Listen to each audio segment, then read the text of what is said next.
So some news from around the NFL, and we'll connect the dots here.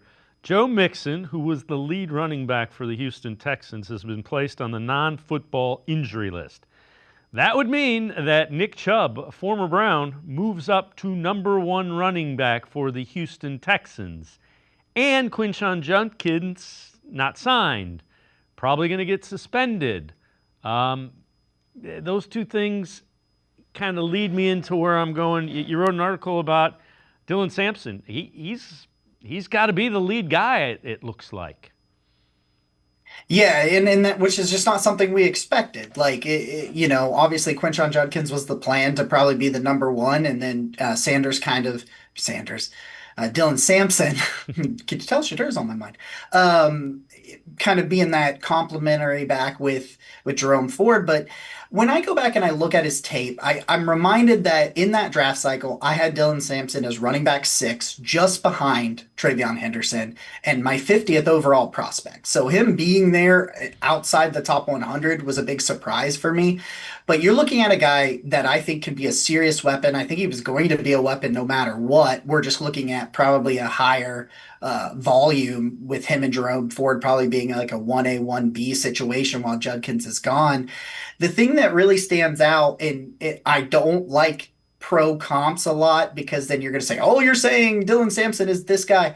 But there's some Nick Chubb like qualities in Dylan Sampson's game that fit this offense. He has tremendous patience and vision in the backfield. And when you're talking about wide zone, pin pull, and all this stuff that, Kevin Stefanski made his bread and butter, especially in 2020 and 2021 when he first got here, you're talking about situations where the linemen are pulling and they're trying to hit a spot and they have to get out in front. And Nick Chubb would always do such a great job of being patient, not too patient, but being able to wait for those blocks to set up and those rushing lanes to appear. And then if it was there, he was going to find it and he was going to explode through it.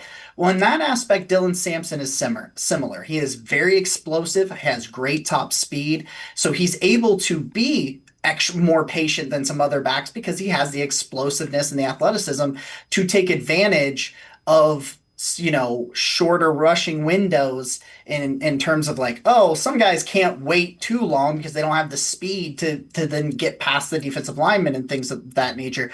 But he has that and so I think his fit is really really good in that sense. He's a smaller back. You're looking at 5'8", 200 pounds. You're not looking at a guy that I think is a 25 touch a game guy, which is kind of where I thought Quinshon Judkins would be.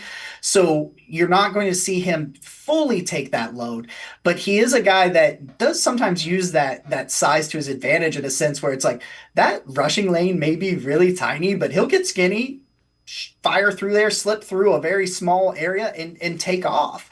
And so, Dylan Sampson is maybe not a workhorse caliber back. He's got some fumble issues. He had a fumble. He only had four last year, but with the number of carries he had, it was basically a fumble every 50 carries. You can't have that.